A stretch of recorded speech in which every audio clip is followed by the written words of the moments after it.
All right, hi again. It's Miss Huber. So we are now going to do the 6.2 demonstration, and we're modeling the effects of air pressure and cloud formation. So we did the previous demonstration of 6.1, which was how does water temperature affect, in essence, cloud formation.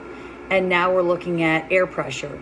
And if you recall from the getting started that you did yesterday, you had to look for where clouds were located on the map without having a symbol for clouds. So you were to make a connection with where would clouds be if clouds aren't a symbol.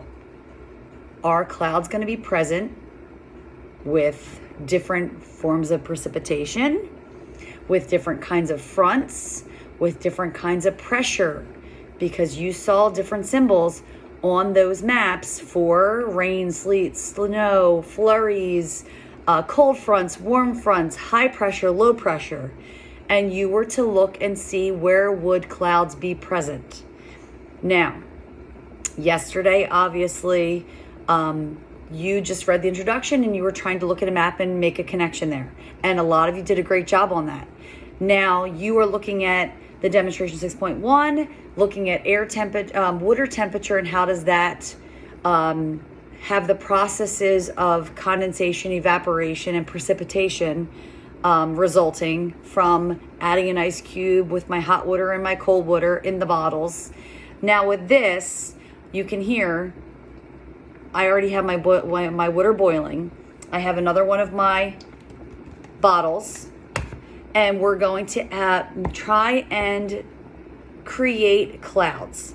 Now, before I jump right into this, you're going to be filling out a lab sheet that has several questions that are kind of like well, how do you make a cloud? What has to be present for clouds to be formed? And I have to create those conditions in this bottle. Obviously, I'm going to make a cloud today. Woo, exciting stuff. And actually, it is kind of cool. And it would be something you guys would really enjoy at school. And you'd make me do this demo multiple times. And so you can just rewatch this. And maybe if you have the materials at home, you could try with a parent's guidance. But we know that we need to have moisture in the atmosphere. If we don't have evaporation and moisture getting into the atmosphere, we're not going to have cloud formation.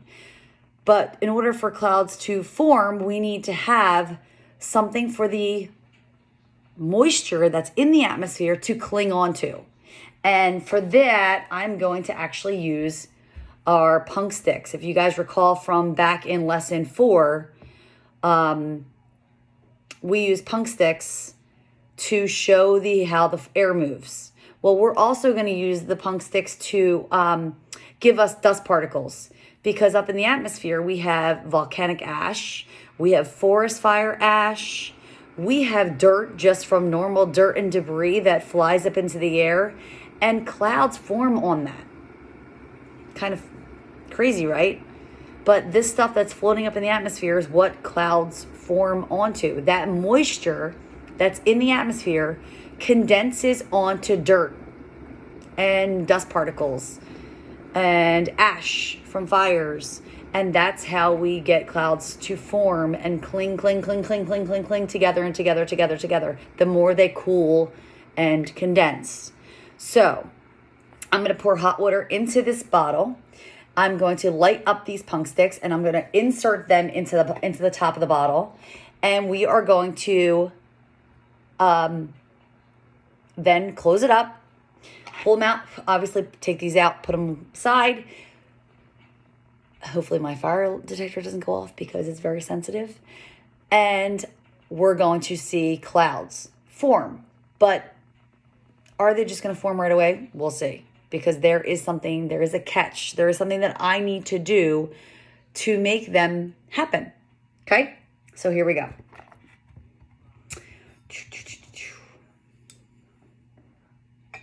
I'm going to get my beaker ready for some water again. So I'm going to take my beaker, fill it up with some boiling hot water, as we just did previously in the 6.1 demo.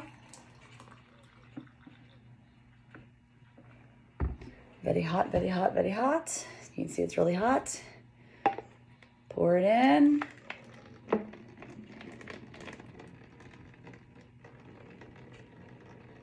Always so exciting to watch this as Miss Huber starts to burn her hands. All right, we got some in there. Now I'm gonna light these guys up.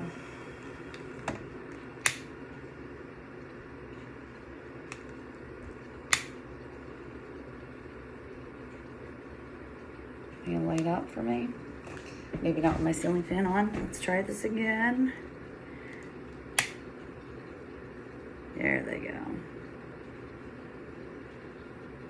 Okay. See that? At least 2 of them are lit here. All right. See that smoke?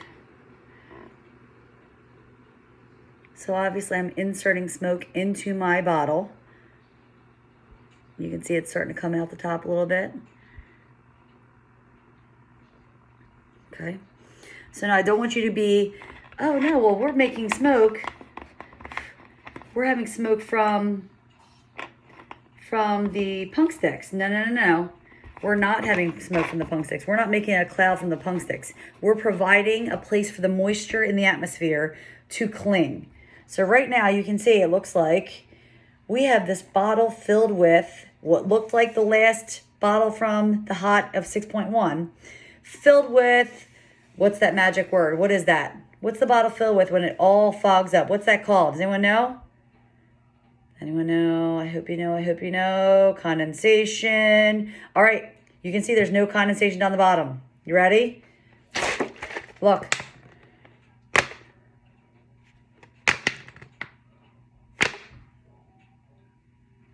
You see what's happening here? Squeeze it. Let it go. Do you see anything happening? Squeeze it. Let it go. My God, it's so hot. Squeeze it. Let it go. You see it? My son, who is sitting here as a 7th grader. Do you see it fogged up? Okay, ready? You see it? He shakes his head yes. Clear, cloudy. So, when I'm squeezing the bottle, do you see that? That was a good one. Ready? Clear, cloudy. So now you can see when I'm squeezing the bottle, I am squeezing all of the air molecules, right? I'm squeezing them so they can't be filled with moisture. So the moisture molecules cannot attach to the dust particles. Ready? Clear, cloudy. Pretty cool, huh? All right, so this is your 6.2. What did they cling on to? What was filled in the bottle right away from the beginning. And then you're going to go through. You have a lab sheet 6.2 attached into this assignment as well. And you have, so now 6.1, all of the observations and reflections to do. 6.2, observations, reflections, and you have until, well, you have 2 days to do that. Okay? So technically till Friday to make sure that you answer all those reflections and observations to do. All right. Good luck. Have fun. Be safe.